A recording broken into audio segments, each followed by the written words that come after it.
2021년 책 읽는 서기 포릴레이가 첫 발을 내딛었습니다. 지난 4월 16일 남주중학교 도서관에서는 두 분의 선생님과 6명의 남주중학생과 함께 책 읽기 릴레이 전달식을 가졌습니다. 이날 행사에서 2021년 서귀포 시민의 책 16권을 남주중학교 학생에게 전달했습니다.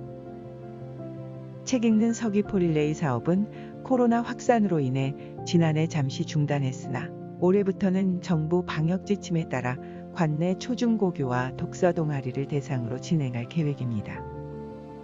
책 읽는 서귀포 릴레이를 희망하는 학교나 단체와 모임은 서귀포 시민의 책 선정 도서 중 읽고 싶은 책을 선택해 신청하면 희망 도서를 전달해 드립니다. 서귀포 시민의 많은 참여와 관심 부탁드립니다.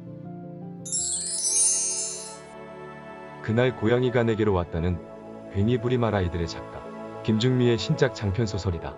각박하고 부조리한 현실 속에서도 아이들을 통해 끊임없이 희망을 발견해냈던 김중미 작가의 마음에 이번에는 고양이들이 들어왔다. 김중미 작가는 세상에서 상처받고 사람 때문에 다친 저마다 아픈 사연을 지닌 고양이들을 통해 타인의 슬픔과 아픔을 들여다보며 공감하고 서로 소통하는 일의 소중함에 대해 이야기한다. 이들의 이야기에 귀 기울이다 보면 말의 힘, 소통의 힘이 얼마나 큰지, 우리가 어떻게 서로 관계를 맺고 살아가야 하는지에 대한 소중한 진실을 깨닫게 된다. 파도는 원래 미국에서 발간된 책이지만 1980년대 중반 독일에서 출간된 이후 청소년 필독서로 활용되어 있다. 그 결과 나치 독일을 경험해보지 않은 현재 50대 이하의 시민들도 전체주의에 대해 경각심을 갖게 되었다고 에파랑 교수는 설명했다. 다시 말해 이 책을 통해 독일에서는 세대를 막론하고 만에 하나라도 파시즘을 옹호할 여지가 있는 단어는 아예 혀끝에 올려서도 안 된다는 암묵적인 원칙이 생겼다는 것이다. 내 이름은 도도는 사라져간 동물들이 전하고 싶던 마지막 이야기를 담아낸 그림 에세이이다. 16세기 말에서 오늘날에 이르기까지 아프리카, 오세아니아, 중국, 일본, 볼리비아, 멕시코, 미국, 캐나다, 알래스카 등 전 세계 곳곳에 흩어져 있던 18가지 동물들의 멸종사가 아름다운 그림과 함께 펼쳐진다. 또한 널리 사랑받는 동물이라고 여겨지던 5가지 동물이 오히려 인간의 잘못된 사육 방식으로 인해 어떤 고통을 겪고 있는지가 실감나게 묘사된다. 동물 멸종의 비극과 함께 사라져간 원주민들의 아픈 역사까지 다루고 있는 이 책은 주변에서 죽어가는 모든 생명의 아픔을 가슴으로 느끼게 해준다. 12살의 년은 시인으로 문화기획자로 작은 책방 운영자로 활동하고 있는 김신숙 시인의 첫 동시집이다. 오도에서 태어나 12살의 해녀가 된 어머니의 구술을 바탕으로 지은 93편의 시가 담겨 있다. 기억이 가물가물한 해녀 할머니 이야기가 너무 귀해서 들려주신 이야기를 그대로 옮긴 부분이 많다고 하는데 그래서인지 동시 속에는 실제 경험에서 나온 생생한 이야기와 입말이 주는 정감이 가득하다. 선택의 기로에 설 때마다 역사에서 답을 찾았다는 저자는 삶이라는 문제에 대한 가장 완벽한 해설서는 역사라고 말한다.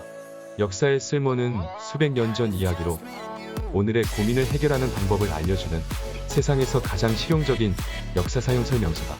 외워야 할 것이 많은 골치 아픈 역사를 왜 배워야 하는지 의문을 가졌던 사람이라면 이 책에서 그 답을 찾을 수 있다.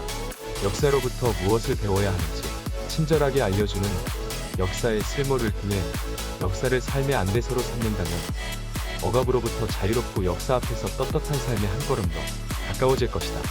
밤에 읽는 소심한 철학책은 보통 사람들의 하루 끝에 가장 적합한 철학책이다.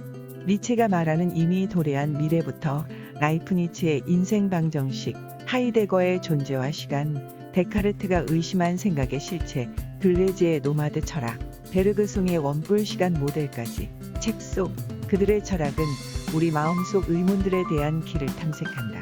나는 향기가 보여요는 향기 박사 문재일 교수가 안내하는 기분, 학습, 관계, 아픔에 관한 뇌의 이야기다. 인간은 세상을 어떻게 감각하고 인식할까? 일상의 사소한 궁금증이 흥미로운 연구가 된다. 뇌과학자가 들려주는 향기로운 삶의 통찰을 보여준다. 프랑스 대중 낭독가 마르크 로제의 첫 소설 그레고아르와 책방 할아버지는 책과 담을 쌓고 살아가던 소년과 작은 서점을 운영하며 평생 책과 문학을 사랑해온 노인의 우정. 두 사람이 책 읽기를 통해 고독한 노인 요양원의 변화를 만들어내는 소통과 연대, 성장에 관한 이야기다. 계급이나 문화적 배경, 나이나 학력이 전혀 다른 두 인물의 만남과 화합, 사회 초년생의 혼난과 노년이 삶에 대한 사색, 소설 속에 소개되는 다양한 프랑스 문학 작품 등이 풍부하게 격가지를 더하며 이 소설을 특별하게 만든다. 현 시대를 살아가는 10대보다 조금 먼저 진로를 고민하고 조금 먼저 그 길을 나아가고 있는 6명의 젊은 과학자들이 전하는 생생한 진로 이야기다.